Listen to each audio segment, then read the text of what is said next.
आज देश के सबसे बड़े जो इंडस्ट्रियलिस्ट थे, कल या आज, कल शायद आज या कल शायद कल उनकी उनकी डेथ हो गई और वो आज शायद उनका अंतिम संस्कार था। अगर आप उनके पिता की जीवनी पढ़ें, अगर आप उनके दादा की उनके उनके दोस्तों आज के इस वीडियो में मैं आप लोगों के साथ में एक और इम्पोर्टेंट वीडियो शेयर करना चाहता हूं। जैसा कि आप लोग जानते हैं कि रतन टाटा जो कि काफ़ी फेमस बिजनेसमैन थे, उनकी देहांत हो चुका है। फ़िलहाल वो हमारे बीच में नहीं रहे हैं। उनके जो फेमस काम है, किस तरीके से उन्होंने अपनी लाइफ में स्ट्रगल किया, किस तरीके से उन्होंने अपनी लाइफ में जोखिम उठाई, किस तरीके से वो इतने बड़े मकसद पे पहुँचे, इन्होंने इतने बड़े नाम को, इतने बड़े अचीवमेंट को अचीव किया, जो कि अंकुर नरूला जी ने अपनी वीडियो में बताया है। देन अगर आप एक बिलीवर हो, आप यीशु मसीह के ऊपर विश्वास करते हो, तो आज आपको इनके जीवन से बहुत कुछ सीखने को मिलेगा, जो कि अपोस्टल अंकुर नरूला जी ने अपनी वीडियो में बताया है। देन इस वीडियो को आप लोग देखिए, फिर आगे बात करते हैं।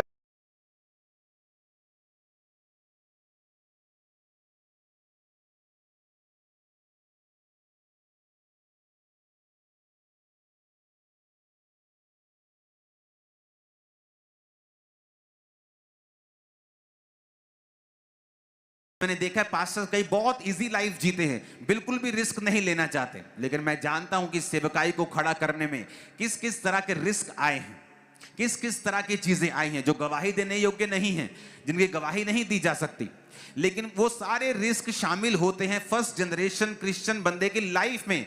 अगर वो उन रिस्क को नहीं उठाता, वो कभी भी कामयाब नहीं होता।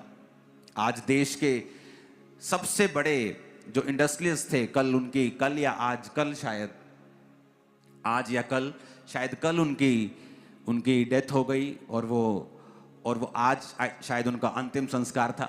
अगर आप उनके पिता की जीवनी पढ़ें, अगर आप उनके दादा की उनके जो जनरेशन थी जिन्होंने बिजनेस स्टार्ट किया था, तो एक समय ऐसा भी आया था जब उनके घर बेचने की नौबत आ गई थी। बिजनेस इतना डाउन हो गया था कि जो इन्वेस्टर थे उन्होंने बोल दिया था मालिक को, बिजनेस के मालिक को, कि तुझे 20 रुपया महीना तनख्वाह देंगे, आप अपने बिजनेस पे तनख्वाह लोगे, आप अब मालिक नहीं हो।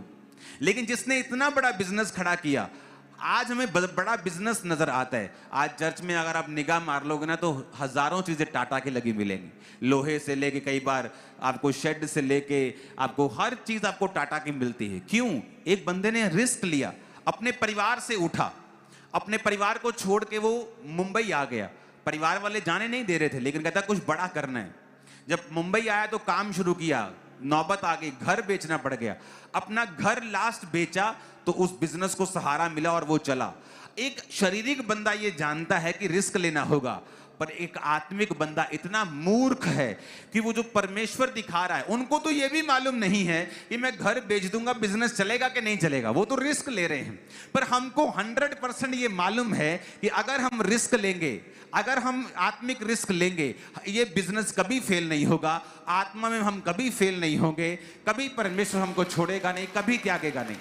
ऐसा एक भी विश्वासी बाइबल में नहीं है जो अब्राहम के समान, जिसने परमेश्वर को फॉलो किया हो और बाद में परमेश्वर ने उसको पूछा ना हो, या बाद में परमेश्वर ने उसको छोड़ दिया हो, या उसको रिस्क लेने का कोई फायदा ना हुआ हो।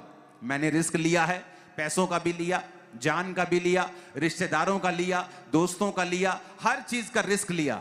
आज हर चीज मेरे पास बहुतायत में है क्योंकि मैंने वो रिस्क लिया। आज अन्य लोगों के पास वो चीजें क्यों नहीं है? क्योंकि उन्होंने रिस्क नहीं लिया। हालेलुया। अभी दोस्तों आप लोगों ने इस वीडियो में देखा कि अंकुर नरूला जी ने किस तरीके से रतन टाटा के बारे में बताया है कि ये किस तरीके का व्यक्ति था जिसने अपनी लाइफ में रिस्क लिया, और ये काफ़ी रिस्क लेकर ये आज इस अमीरी के, जिसने अपनी लाइफ में स्ट्रगल किया और उसने अपनी लाइफ में जोखिम लिया, और वही जोखिम ने इसे अपनी लाइफ में कितना आगे बढ़ाया। आज मसीह लोग अपनी आत्मिक लाइफ में जोखिम नहीं लेना चाहते, वो बढ़ना नहीं चाहते, वो बढ़ना तो चाहते हैं लेकिन वो जोखिम लेना नहीं चाहते हैं। लेकिन कितनी आसानी से अपोस्टल अंकुर नरूला जी ने इस बात को समझा दिया कि मसीह लोगों को अपनी लाइफ में जोखिम लेना ज़रूरी है। आज बहुत से मसीह लोग हैं जो इस बात को समझते हैं कि अगर मैं यीशु मसीह को संपूर्ण रीति से ग्रहण कर लूँगा, अगर मैं बपतिस्मा ले लूँगा तो समाज मुझे क्या कहेगा, लोग मुझे क्या कहेंगे, मेरे घर वाले मुझे छोड़ देंगे, ये हो जाएगा, वो हो जाएगा, तरह तरह के सवाल लेकर आते हैं और कहीं ना कहीं प्रभु यीशु मसीह का इनकार होता है। लेकिन इस समय इन लोगों को ये समझना चाहिए, सोचना चाहिए कि बाइबल में प्रभु यीशु मसीह ने साफ इन बातों का जिक्र किया है। प्रभु यीशु मसीह ने कहा अगर तुम संसार में मुझे स्वीकार करोगे तो मैं भी पिता के सामने तुम्हें मान लूँगा।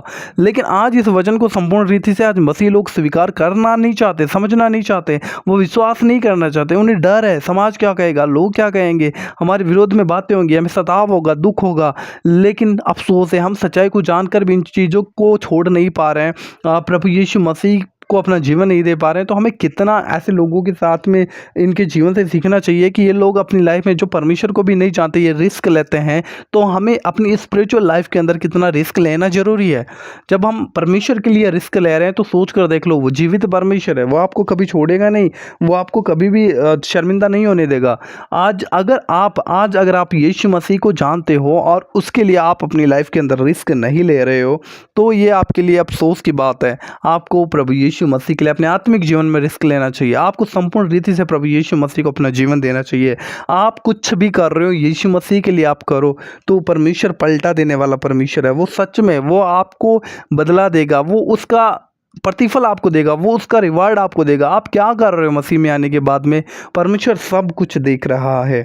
देन दोस्तों, अभी आगे आप लोगों के साथ में एक और परमेश्वर का बहुत ही सामर्थ्य वचन मैं आप लोगों के साथ में शेयर करने जा रहा हूं।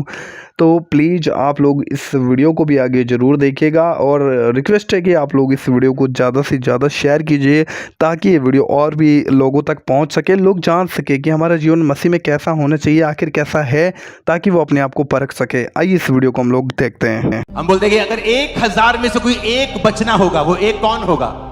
तुम हो। 2 हफ्ते पहले मैं दुबई गया था और जिस दिन मैं दुबई पहुंचा, बारिश का मेरे साथ बहुत करीब संबंध है। जब ये सेवकाई शुरू हुई थी 2009 में, संडे सेवकाई, और मैंने एक मीटिंग रखी। मैंने कहा मीटिंग रखते हैं बड़ी, उसके बाद संडे सेवकाई की शुरुआत करते हैं। मीटिंग में इतनी बारिश आई, इतनी आई, टेंट उड़ गया, स्टेज उड़ गई, मीटिंग हुई नहीं। पता लोग क्या बोले? पास्टर, दूसरे पास्टर जो जलसी करते बोले, कहते देखा ये सेवकाई रब वालों है नहीं की, इस करके सारा कुछ उठ गया देखो। और जब मुझे मालूम हुआ कुछ दिनों के बाद कि पास्टर ऐसा बोल रहे हैं, मैंने कहा ये निशानी है कि परमेश्वर शैतान के परखच्चे उड़ा देगा इस सेवकाई से। उस सेवकाई बढ़ी, परमेश्वर ने अपने कामों को किया, सबको दिखाया।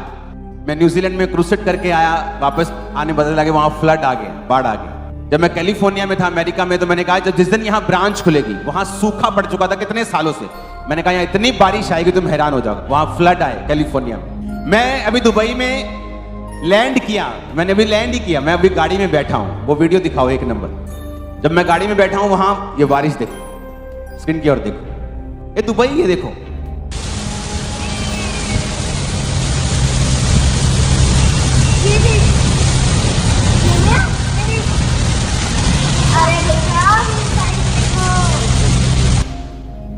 सुनो, ये दुबई में ऐसा होता नहीं है, बारिश नहीं होती, वहां होती है तो बहुत थोड़ी होती है जस्ट, और निकल जाती है आगे। ये पहला दिन था जब मैं गया, पहले दिन वहां बारिश हुई, 2 दिन बारिश हुई। मैं अपने ठिकाने पे पहुंच गया, अगले दिन हम शहर में गए।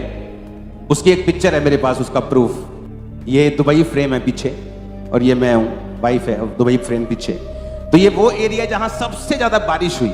एक और वीडियो देखेंगे हम, ये तब की है, सुनो, इसको रोको। जब मैं शहर में था तो बारिश दूसरे दिन, पहले दिन बारिश हो गई, सुबह ठीक था, हम शहर में घूमने के लिए चले गए। उस दिन हम वहीं थे जहां पर सबसे ज्यादा बारिश हुई, जो सबसे ज्यादा फ्लड इफेक्टेड एरिया था। पता नहीं है परमेश्वर जानबूझ के मुझे वहां लेके गया। बारिश जब ज्यादा हुई तो उस दिन टैक्सी बंद हो गई, क्योंकि सब गाड़ियां जो है, ये शुरुआत है, ये फ्लड नहीं था, अभी बारिश जस्ट शुरू हुई थी और सब एंजॉय कर रहे थे। देखो देखो गाड़ियां बंद हो रही हैं, सब एंजॉय कर रहे, देखो बारिश हो रही, देखो फ्लड हो गया। दुबई में बड़ी ये अजीब बात है कि ये फ्लड आ जाए या इतना पानी इकट्ठा हो जाए, वहां लोग एंजॉय कर रहे थे। तो ये मैं रेस्टोरेंट में बैठा हुआ था ऊपर, और मेरे साथ अरबी फैमिलीज थी, तो हम सभी एंजॉय कर रहे थे बारिश देख, गाड़ियां जब पानी से निकल रही थी, तो अभी तक एंजॉय चल रहा था। ये वो वीडियो इस तरह से, ये मेरी बनाई वीडियो खुद की, ये भी शुरुआत थी। अभी बारिश इतनी नहीं थी, इस तरह से गाड़ियां थी, वहां के लोगों को पानी की आदत नहीं है।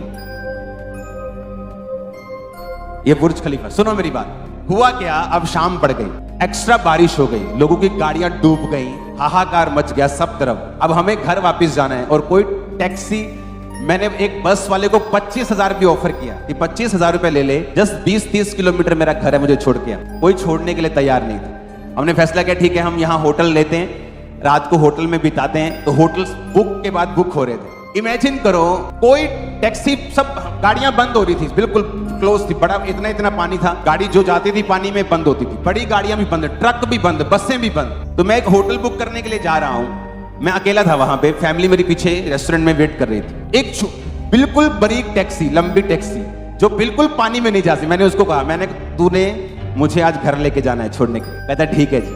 आप इमेजिन करो, हम 8 जने लंबी गाड़ी, छोटी गाड़ी में बैठते हैं, पॉसिबल नहीं, वहां तो 1 जना 2 जने भी एक्स्ट्रा नहीं बिठाते हो, रूल है वहां का। 8 जने छोटी गाड़ी में बैठे, पानी के बीच से निकले, एक बार घर में पहुंचे। इमेजिन करो, सुनो मेरी बात, रोड के ऊपर लाखों लोग खड़े हैं, वहां पे गोरे 85% फॉरेनर्स हैं, 15% लोग सिर्फ दुबई के रहने वाले वसनीक हैं, बाकी सब फॉरेनर्स हैं। जब हम गाड़ी लेके रोड पे जा रहे थे तो गोरे हैरान हो रहे थे कि ये टैक्सी मिली कहां से इनको, क्योंकि एक भी टैक्सी नहीं थी, कोई जाने के लिए तैयार नहीं था। और एक टैक्सी वाला, छोटी टैक्सी वाला पानी के बीच से, और जब हम जा रहे थे तो लाखों लोग हमें हाथ दे रहे, सोच रहे थे कि टैक्सी खाली है। जब वो दिल थे कि यार इतने लोग टैक्सी में भरे हुए लेके कैसे जा रहे हैं, तो मेरे को याद आया कि परमेश्वर ने कहा था अगर 1000 में से 10,000 में से एक बचना हुआ तो वो एक तुम हो गए। हालेलुया। तो लोगों के मुझे फोन आ रहे थे, इनको मालूम है मैं दुबई में हूं, कैसे है, सब ठीक है, सब सेफ है। मैं कहा हम फुल एंजॉय कर रहे हैं, बारिश का भी एंजॉय कर रहे हैं, फ्लड का भी एंजॉय कर रहे हैं, टैक्सी का भी एंजॉय कर रहे हैं। हालेलुया। और सब हैरान थे, कोई मानने को अगले दिन तैयार नहीं था कि हम ये वाली टैक्सी में बैठ के अपने एरिया में गए और रास्ते में पानी पानी था, फ्लड था, बसें रुकी हुई, ट्रक रुके हुए थे, खराब हो चुके थे, कोई मानने के लिए तैयार नहीं था। और यह मिरेकल था। तो परमेश्वर का वचन पूरा हुआ और शाम तक तो हम एंजॉय करते रहे, कोई शिकन नहीं, कोई टेंशन नहीं कि नहीं मिली, कोई प्रॉब्लम, होटल में रह लेंगे, अगले दिन घर चले जाएं। लेकिन परमेश्वर हमारे साथ। हालेलुया। और वो हमें बताता भी है उन समयों में, अब वहां पैसा काम नहीं आया, आया काम तो 2000 दिरहम ले ले, 40,000 ले ले, हमें घर छोड़ दे। नहीं जी, मैं नहीं जा सकता। कौन काम आया, उसी को रखो अपने साथ। हमें, लेकिन कई बार परमेश्वर ऐसी सिचुएशन क्रिएट कर देता है कि ना तो आपके पैसा काम आ सकता है, ना लोग काम आ सकते हैं, कोई काम नहीं आ सकता। उसको अपनी मर्जी से मैंने टैक्सी वाले को थोड़े ज्यादा पैसे दिए, लेकिन पैसा उस दिन काम नहीं आया। हालेलुया। काम कौन आया, वही आपके काम आए। बोलो वही मेरे काम आए। और लोगों के दिमागों में उस दिन टेंशन थी बहुत, वो रोड पे जब जा रहे थे तो उनके लिखा हुआ था टेंशन दिमाग के ऊपर, उनके माथों के ऊपर। तो ऐसी सिचुएशन में कौन आपको बचाता है? अगर वो आपके साथ है, वो एक प्रूफ था कि परमेश्वर मेरे साथ है। हालेलुया। मैंने एक बात देखी, अगर एक विश्वासी की लाइफ प्रभु के लिए समर्पित है, सेवा के लिए समर्पित है, टाइम पर परमेश्वर उसका साथ देते। आपको समझ आ रही है?